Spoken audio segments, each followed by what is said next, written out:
বন্দে পুরুষোত্তমম বন্দে পুরুষোত্তমম বন্দে পুরুষোত্তমম। ইষ্টানু রঞ্জিতের সুধা দাও মায়েরা, সকলের মঙ্গলময় দিনকাল অতিবাহিত হোক, পরম দয়ালের কাছে প্রার্থনা জানাই। আমি আজ আপনাদের সামনে উপস্থিত হয়েছি জগৎজননী শ্রী শ্রী বর্মা সম্পর্কে কিছু আলোচনা করার জন্য। আমার YouTube channel the Hindu subscribe, like, share, comment করে আগামী দিন কিছু বলার জন্য উৎসাহিত করবেন। আমরা গাছে আমরা হয়, আম গাছে আম, জাম গাছে জাম হয়, এটি উদ্ভিদ জগতের সত্যতা। কিন্তু মনুষ্য জগতের ইতিহাসে সভ্যতার সত্যতা মেলে না প্রায়ই। অবশ্য তার কারণ আছে, যে কারণটি অবহিত হওয়ায় সবচেয়ে বড় করণীয়। আম গাছে আম হয় এ কথাটা বড় করে প্রমাণ করে দিতে গেলেন শ্রী শ্রী বর্মা। শ্রী শ্রী বর্মা মহাপরিমাপ কর্ত্রী বর্মা, যিনি যা মেপে দিলে তার পরিমাপ করতে আজও কেউ পারল না। বাবাকে পারা যায় না, ছেলেকেও পারা যায়নি। অপরি মেয়ের সন্তান পরিমিতির বাইরে।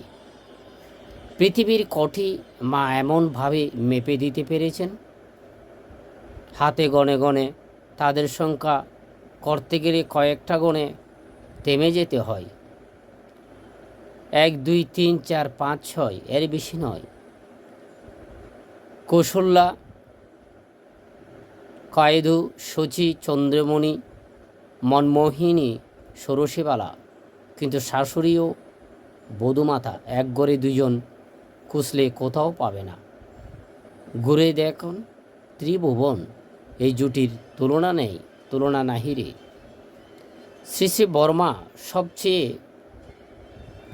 পৃথিবীর তপস্যাসিদ্ধ বিশ্বশ্রবা মহামুনির কাছে থেকে জননী নিঃসা দেব দুর্বল সন্তান আহরণ করতে পারলেন না, আহরণ করলেন দেব বিদ্বেষী অসুরূপম সন্তান রাবণকে, যিনি জন্ম মাত্রে বিষম রব করেছিলেন বলে রাবণ নামে খ্যাত হলেন।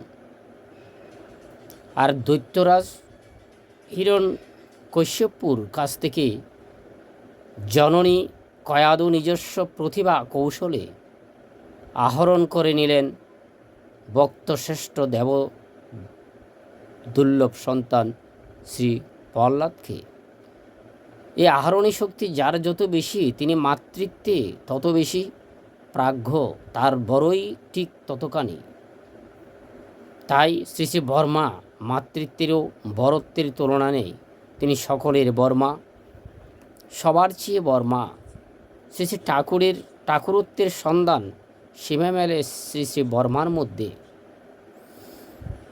কেউ হয়তো প্রশ্ন করতে পারে, তোমরা যে বর্মা বর্মা করে তার কত ঐশ্বর্য আছে, তার কাছে কোনো প্রয়োজন মিটেছে? যারা প্রয়োজন মেটাতে মার কাছে ধরা দেয়, তারা এই প্রশ্নের উত্তর খুঁজুক। শ্রী শ্রী বর্মা শ্রী শ্রী ঠাকুরের পরিপূরক। তিনি শ্রী শ্রী ঠাকুরের লীলা সঙ্গিনী, অর্ধাঙ্গিনী নন, পূর্ণাঙ্গিনী। শ্রী শ্রী ঠাকুর বলতেন, তোমাদের বর্মা না থাকলে আমার লোকজীবন এমন নিরুদ্বেগ হতো না। শ্রী শ্রী বর্মা সেবা রূপিণী লক্ষ্মী, তিনি সেবায় চিরচেতন, তিনি সর্বযৌবে তুষ্টির ওপেন সংস্থিতা। কাজই তার পূজা, তিনি আশ্রম লক্ষ্মীশ্রম, তার সঙ্গিনী যতক্ষণ দেহ বয় ততক্ষণ শ্রম। তিনি সকলের মা, যে উপেক্ষা করে তারও মা, যে অপেক্ষা করে তারও মা। লৌকিক জীবনের অন্তরালে তার অনন্ত লৌকিকত্ব লুকিয়ে রয়েছে। ভারতীয় নারীর জীবন বৈশিষ্ট্য পরিপূর্ণতা লাভ করেছে তার মধ্যে। ঈশ্বরকে গর্ভে ধারণ করেছেন, ভারতবর্ষের মাটিতে উর্বর করেছে বারংবার। কিন্তু ঈশ্বরে জয়া হয়ে ঈশ্বর নারূপ পুত্রকে কোলে ধারণ করেছেন একবার মাত্র একজন। পৃথিবীর ইতিহাসে এমন নজির নেই। তাই শ্রী শ্রী বর্মার চির অন্থনী অদ্বিতীয়া মহাপরিমাপকর্ত্রী মহাজননী তার আলথারাঙ্গা শ্রী চরণ যুগলে আমার বরুষ্ঠিত প্রণীল্য প্রণতি জানিয়ে অন্তরের ইচ্ছাটি নিবেদন করে বলি, ধরণীতে প্রাণের খেলাই যতবারে আসি যাই, প্রিয় প্ররমের প্রিয় আত্মজ্যের জননী রূপীতে বারে বারে তোমা চাই। আমরা জগতের অনেক কিছু দেখেছি, অনেক কিছু শুনেছি, অনেক কিছু পেয়েছি, কিন্তু প্রকৃতপক্ষে যে আমাদের কিছু জানার প্রয়োজন, প্রকৃতত্ব আমাদের কী কী হলে আমাদের জীবনটা উজ্জ্বল সম্ভাবনাময় হয়, সেই দিকে কিন্তু আমাদের কোনো নজর নেই, সেদিকে কিন্তু আমাদের কোনো খেয়ালই নেই। জগৎজননী শ্রী শ্রী বর্মা এই সমাজের